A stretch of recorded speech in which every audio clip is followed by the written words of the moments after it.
আজি এটা কথা কওঁ দেই, যে অসমত যে বাংলাদেশী যে আহিলে, এইবোৰ বা আমাৰ অসমৰ মাটি যে কাঢ়ি ল'লে, এইবোৰ বাংলাদেশী মানুহৰ কাৰণে ভুল নহয়, এইবোৰ আমাৰ নিজৰ বাসিন্দাৰ ভুল। এতিয়া ক'বলৈ গ'লে কি জানানে, এতিয়া মই য'ত থাকোঁ, আমাৰ ঘৰ য'ত, তাতে আমাৰ দিনতো আমাৰ মিয়া নাহে, আৰু বাংলাদেশী ঘৰ ক'ত কেনেকৈ আহিব, হয় নহয়? দিনতো আমাৰ গাঁৱত আমি বাংলাদেশী কিয়, আমি মিয়া সোমাব নিদিওঁ, আৰু মিয়া আমাৰ গাঁৱত আহিবলৈ টান পায় আৰু নাহেও।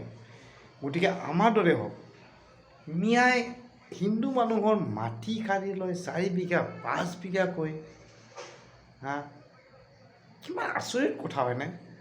কিন্তু আমাৰ ইফালে বিটিআৰ এৰিয়াত, মই য'ত থাকোঁ, মানে মই গৌৰৱ কৰি ক'ব পাৰোঁ, দিনতো মিয়া বা যি হওক, মুছলিম হওক, আহিবলৈ টান পায়, মানে অলপ ভয় কৰে, হয় নহয়? আমাৰ দৰে হ'বা খেদিবলৈ কোনো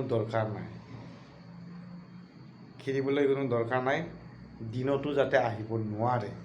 গতিকে আজি কথাটো কৈছোঁ, মানে কি, নিউজত পাইছোঁ যে হেমন্ত ক'ৰবাত যোৱা আছিলে, যে নাওবৈচা এটা মানুহে কোৱা আছিলে যে মামা, মোৰ ইমান বিঘা মাটি মানে মিয়াই দখল কৰিলে, মই 2012 চনতে 2012 চনতে কি কৰি আছিলে ইমান বছৰ?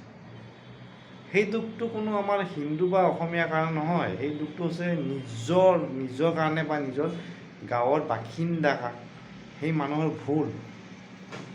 এটা মিয়া আহিব নিদিব, বা মিয়া আহিলে ভগাই দিব, হয় নহয়? মিয়া আহিলে ভগাই দিব, কি আছে, আমি তেনেকৈ ভগাই দিওঁ। দিনতো আহিব নোৱাৰে আমাৰ গাঁৱত।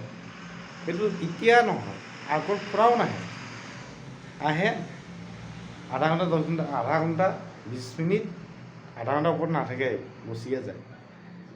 গম পাইছ? আমাৰ দৰে হ'বা। বিটিআৰ কিছুমান জেগা, এনেকুৱা জেগা আছে সকলোৱে গম নাপায় যে বিটিআৰ ঠাইখন যে কেনেকুৱা। বেলেগ মানুহ সোমাব, আকৌ বোলে মিয়া, কোনো মাইকেলান দম নাই আমাৰ এৰিয়াত সোমাবলৈ, এইটো গেৰাণ্টি আছে। বৰপেটাৰ পৰা আগত ধান কাটিব গৈছিলে, গোটেই মানুহ এনেকুৱা দম দিলোঁ, সেই 10-12 বছৰমান হ'ল, আজিলৈকে ধান কাটিব নাহে এতিয়া। গম পাইছ? আমাৰ দৰে হ'বা।